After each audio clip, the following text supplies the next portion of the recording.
Magandang umaga po. Ako po si Arely Casa. Ako po ay isa sa mga naapektuhan nung nagdaang El Nino. At sa ngayon po ay nagpapasalamat po ako na may mabubuang pong project sa bayan ng Mansalay ng Duli Tupad at ang pagkakaisa ng DSWD na kung saan po ay malaki po ang naitulong na ganitong programa na sa amin pong barangay.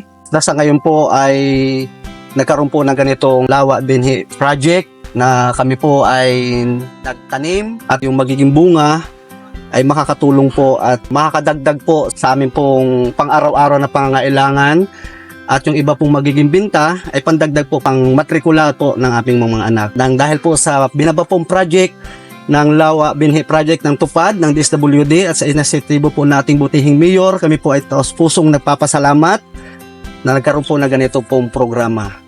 Muli po ay isang magandang umaga at marami pong salamat.